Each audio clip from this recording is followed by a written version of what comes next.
열왕기하 10장은 그 바알을 섬겼던 아합 왕조가 어떻게 몰락하고 있는가, 그 몰락 기사가 쭉 나옵니다.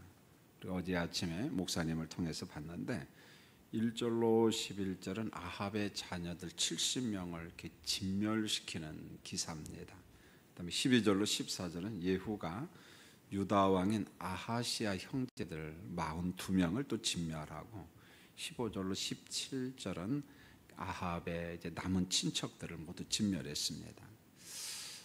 이렇게 아합의 집안을 진멸한 그 이후는 우리가 이미 잘 알죠. 아합과 그의 아내 이세벨, 그 두 사람이 저지른 그 못된 것, 그건 뭐 상상을 초월합니다.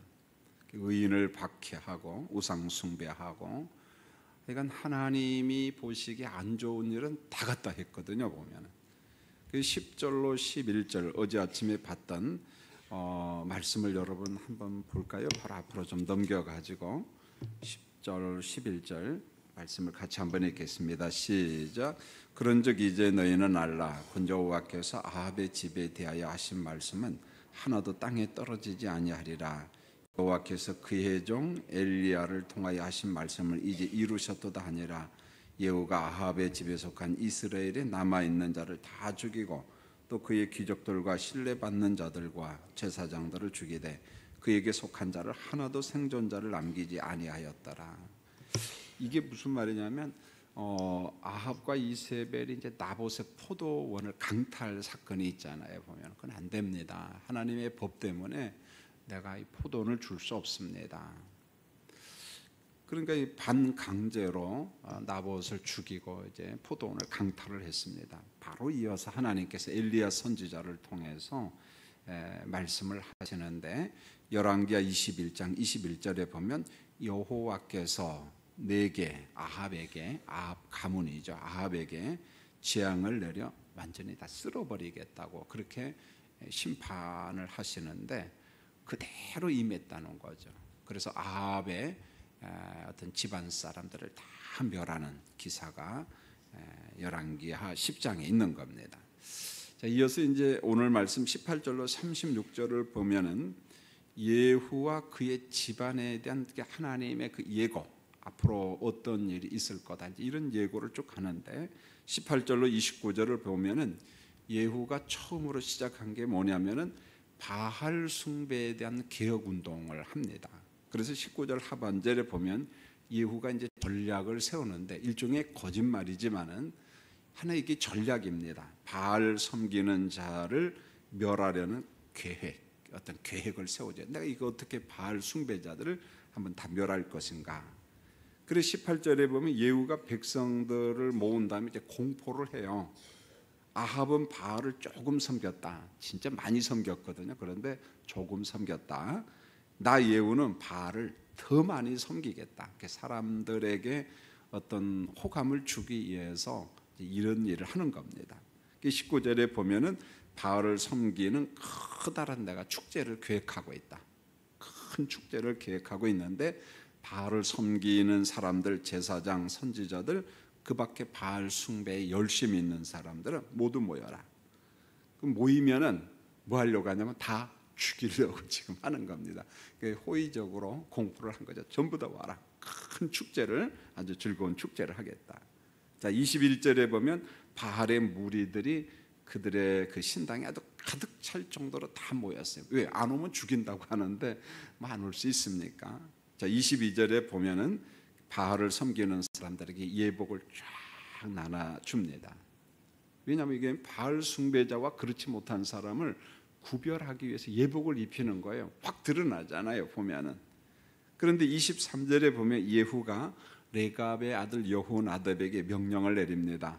바알을 섬기는 사람만 신당에 남게 하고 여호와의 종들은 그것을 잊지 못하게 하라. 이 사람들이 왜 왔는지 모르겠어요. 그러니까 하나님의 종들이 아마 그 속에 속혀 있는데 아마 영문도 모르고 온 사람도 있는 것 같아요, 보면은. 그래서 여호와의 종들도 그들 그룹 속에 일부가 섞여 있으니까 예후가 그런 거예요. 저 사람들은 절대 죽이면 안 된다. 그게 가장 좋은 방법은 뭐냐? 구별된 옷을 입히는 길밖에 없습니다. 그 예복을 바알 섬기는 자들은 입히고 그 밖에 있는 사람들은 아니다. 절대 죽이면 안 된다. 나름대로 이렇게 전략을 다 세우는 거죠. 자, 24절 보면 바알 신당 밖에 이제 호위병들 그리고 지휘관들을 세운 다음에 바알 숭배자들은 한 명도 도망하지 못하게 하라. 그리고 난 다음에 25절로 28절 신당에 있는 바알 숭배자들을 칼로 다 죽입니다. 그리고 신당에 있는 나무 목상을 전부 다 불사르고 신당을 헐어버리고 그리고 신당 자리를 화장실로 만드는 거예요. 변소로 다 만들어 버린 겁니다. 자, 예후의 개혁이 뭔가 하냐면 하나님께서 가장 싫어하는 우상 숭배, 그것을 진멸하는 작업을 하죠. 그리고 그걸 또 실제로 행동으로 옮깁니다. 백성들을 강력하게 미혹하는, 유혹하는 게 뭐냐? 이 바알 우상 숭배인데 그걸 아예 싹부터 잘라 버리는 거죠. 자, 이건 안 되겠다. 하나님의 의도를 잘 알았습니다. 그런데 29절을 보면 참 아쉬운 기사가 있는데 여러분 29절을 같이 한번 본문으로 와서 29절을 같이 한번 읽겠습니다. 시작. 이스라엘에게 범죄하게 한 느밧의 아들 여로보암의 죄 곧 베델과 단에 있는 금송아지를 섬기는 죄에서는 떠나지 아니하였더라. 예후가 열심히 개혁했음에도 불구하고 부분적으로만 개혁을 한 겁니다. 그래서 여로보암의 죄에서 완전히 벗어나지 못했다. 이걸 강조합니다.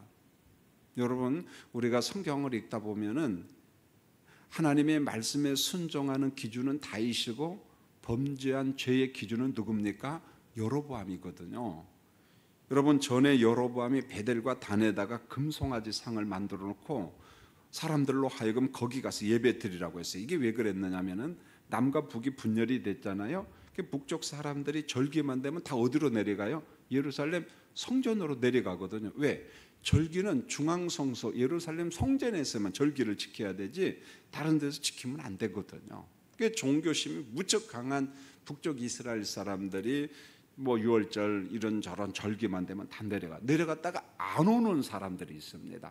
그래서 열왕기하 12장 25절로 33절에 보면 그런 말이 나와요. 르호보암 왕으로 내려가요. 사람들이 실제적으로 갔다가 안 옵니다. 왜? 거기 정통이 있거든요. 보면은 자, 이런 모습을 본 여로보암이 베델에다가 그리고 단에다가 금송아지 상을 단을 만들어 놓고 여기서 절기를 지켜도 된다. 자, 이렇게 한 겁니다. 그럼 여로보암의 죄가 뭐냐? 왜 못된 짓이라고 하고 왜 제약의 기준으로 삼느냐? 하나님의 말씀을 변경하고 절기를 자기 마음대로 변경합니다. 6월절도 자기 마음대로 변경하고. 다시 말하면은 하나님을 예배하는 성전 예배를 회방하는 데 앞장선 사람이 누구냐면 여로보암입니다. 그리고 제사장을 세우는데 정통 레위지파 아론 계열의 사람이 제사장이 아니라 돈 얼마 가져오면 다 제사장을 돈 주고 파는 겁니다. 보면은요. 여러분, 이런 말씀을 볼 때마다 옛날에도 성직 매매가 있으면 지금도 있어요. 보면은요. 참 안타깝잖아요. 보면은 어디서 목사가 됐고 어디서 성직자가 됐는지 잘 몰라요.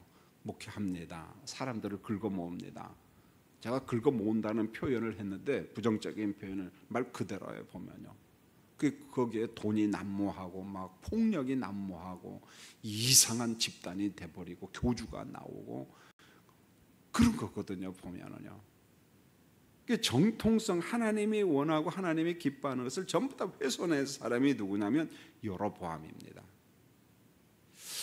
자, 29절에 보면 그 죄에서 떠나지 아니하였더라. 이 말은 죄가 무섭다는 것은 그런 것 같아요. 사람이 죄악의 굴레에 들어가면 거기에서 나오기가 참 어렵습니다. 보면은 인간들이 죄악을 버리지 못하는 거예요. 계속해서 죄악의 굴레에서 동굴에서 머뭇하는 것.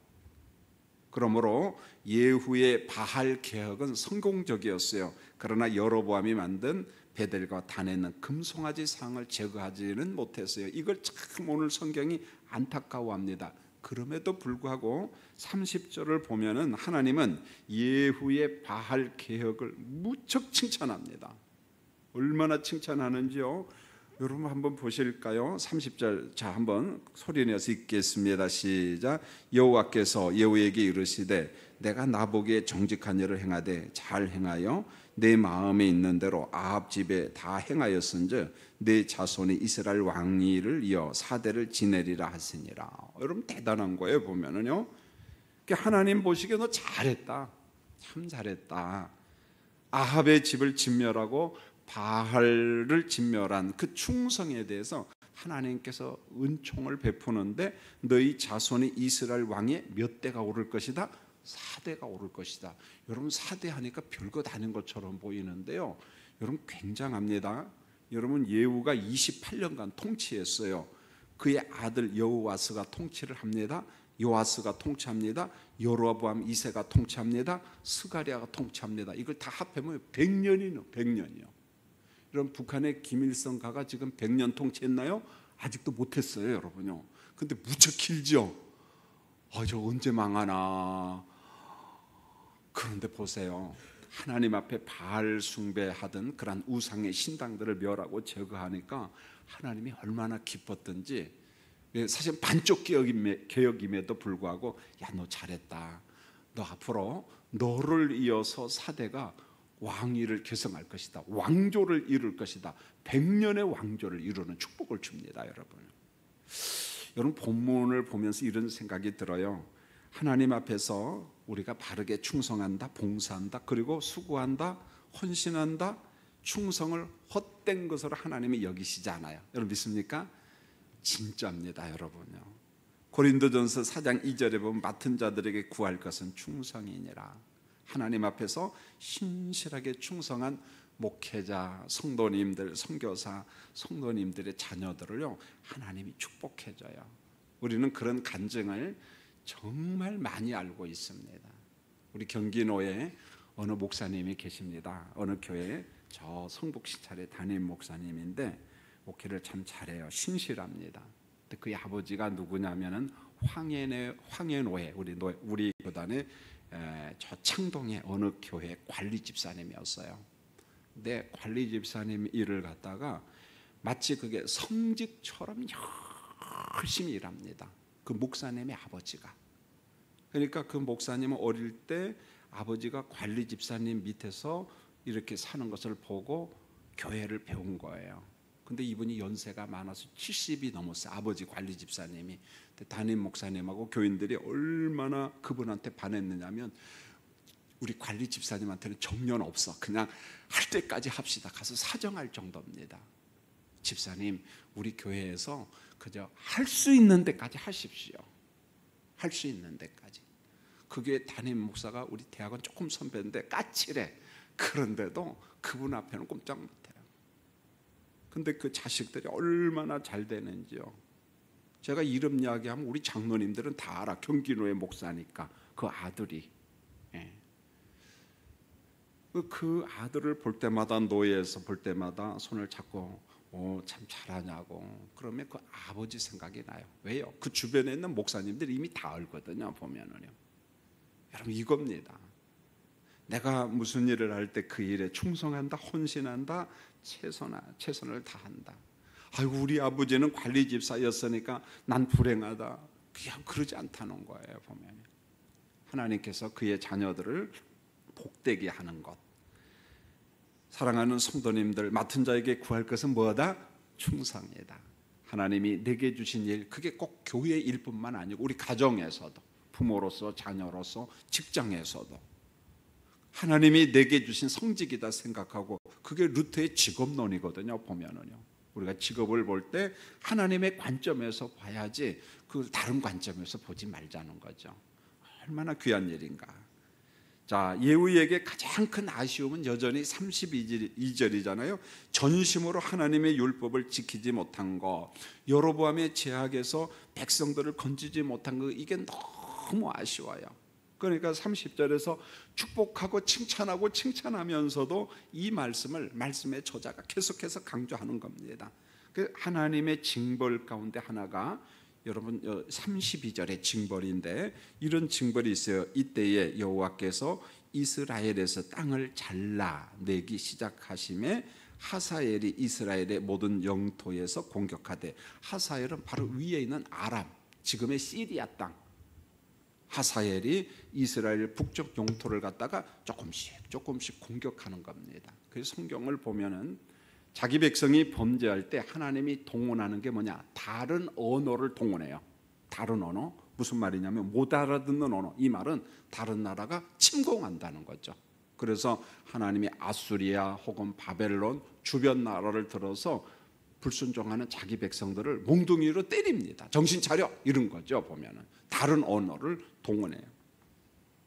그래서 32절에 여호와께서 이스라엘 땅을 잘라내기 시작하매, 이스라엘 땅을 찢기 시작했다는 거예요. 잘라낸다는, 찢어내기 시작했다는 거예요. 이게 참 아쉽잖아요. 이제 말씀을 맺겠습니다. 자, 그럼에도 불구하고 오늘 말씀에서 우리가 예후의 좋은 점을 봤으면 좋겠어요. 그게 뭐냐? 충성이에요. 충성. 하나님께서 충성을 절대 헛되이 여기지 않는다는 거죠. 아주 귀하게 여깁니다. 심지어는요, 그런 것 같아요. 자식들이 보는 앞에서 아버지 어머니가 충성한다, 최선을 다한다, 그것처럼 멋진 교육이 없습니다. 야, 이게 충성이구나, 이렇게 하는 거구나. 그래서 여러분, 예배를 드릴 때에도 사랑하는 자녀들에게 충성된 예배, 신실한 믿음 생활, 반드시 그게 자식들에게 큰 교훈이 됩니다. 본받아요. 우리 예후처럼 바알 기억하는데 충성한 그 예후를 보면서 우리 가정도 하나님 앞에 충성함으로 참 잘했다 칭찬받는 우리 교우들이 되었으면 합니다. 할렐루야. 기도하겠습니다. 하나님, 오늘 말씀을 통해서 충성이 뭔가를 봤습니다. 예후가 부분적인 충성 좀 부족했지만은 바알 숭배자를 갖다 기억하고 나니까 하나님이 칭찬합니다. 너를 이어서 4대가 왕위를 계승할 것이다. 100년 통치를 했어요. 하나님, 오늘 새벽도 충성된 교인들이 주의 전에 나와서 예배를 드립니다. 이 아름다운 충성이 자녀들에게 본이 되게 하시고, 우리 아버지처럼 우리 어머니처럼 나도 인생을 그렇게 살리라 다짐하는 축복의 자손들이 많이 나오도록 은혜 베풀어 주시옵소서. 오늘도 심호 집사님들이 충성되이 찬양했습니다. 이 아름다운 축복이 집사님들 가정과 일터에 임하기를 원합니다. 날씨가 너무 덥습니다. 모든 사람들의 건강을 지켜주시고 대한민국 위에 크신 긍휼과 은총을 베풀어 주시옵소서. 예수님의 이름으로 축복하며 기도합니다. 아멘. 지금은 우리 주 예수 그리스도의 은혜와 아버지 하나님의 무한하신 사랑과 성령님의 위로 교통 충만케 하심이 오늘 새벽에 나온 모든 성도님들 위에 이제로부터 영원히 함께 하시길 간절히 축원하옵나이다. 아멘. 시간에 기도할 때 12일부터 우리